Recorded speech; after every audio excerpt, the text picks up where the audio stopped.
Yon, what's up mga kagaston? Another video for today. So, meron tayong customer. Ito si Sir. Galing San Fernando. So, ginawa yung motor niya kahapon kasi ayaw daw mag-clutch. So, medyo matigas si clutch. Tapos, parang hindi daw siya bumomba ng langis. Kaya binuksan ng iba. Ngayon, chinek natin dito sa shop. Bali kahapon lang to binaklas, no Sir? Kahapon, ayun. So, ngayon, binaklas natin dito sa shop. Ito yung mga nakita nating issue. So, bagong lahat, intro muna.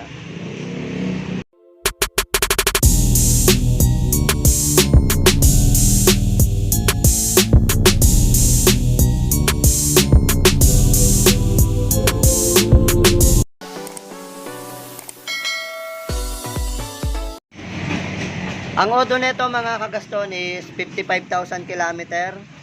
So, ang motor is 6 years na.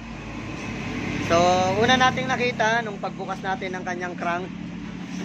Ito yung kanyang lining. Yung kanyang lining mga kagaston sunog. So, pagka ganito kasi nasunog na yung lining mo, magi-slide na yung motor or sliding. Paano ba yung sliding? Ito yung kahit anong piga mo ng gas or ng silinyador, kulang sa hatak yung motor. Kumbaga sa mga matic, anong tawag dito kapag sa mga matic? Nakalimutan ko tuloy. Pag sa manual kasi sliding ang tawag. Sliding siya. So kahit anong piga mo ng silinyador, kulang sa hatak or ayaw umalis ng motor. Sa matic kasi meron din tawag kapag sliding yung motor. Tapos isa pa sa nakita natin, yung kanyang clutch plate, mali yung pagkalagay kanina, baliktad siya. Kaya ang nangyari ayan, gas yung nangyari ayan. Kita naman sa video, nagkanta gas. At saka ano na siya, violet. Nasunog na ng todo. Tapos isa pa sa nakita natin, yung kanyang wave washer, ayan. Putol na siya mga kagaston. As in, putol na. Tapos yung mga damper niya, ayan, meron na siyang parang kanal. So may mga hukay na rin. Tapos yung kanyang propeller, ayan, nahukay na yung kanyang gitna. Ayan, nahukay yung gitna.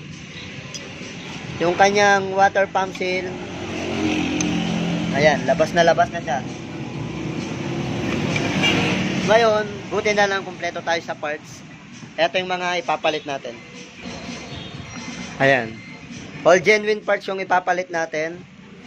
Propeller, lining, water pump seal, balancer kit, tsaka clutch plate. So lahat yan papalitan natin sa motor ni Sir. Hindi na natin papakita yung proseso dahil may mga previous video tayo kung paano gawin yung mga yan. Panoorin nyo lang sa ating vlog. Location natin, Kakutod, Mabalacat, Pampanga. I-Google map nyo lang yung yun sa taas, Microbase Motorbike Corporation. Tapat lang po tayo mismo kasi kapag microbike yung sinearch nyo, hindi lilitaw. So yung i-search nyo, Microbase Motorbike Corporation. Yan, tapat tayo niyan. Tabi natin yung Timothy Vape Shop.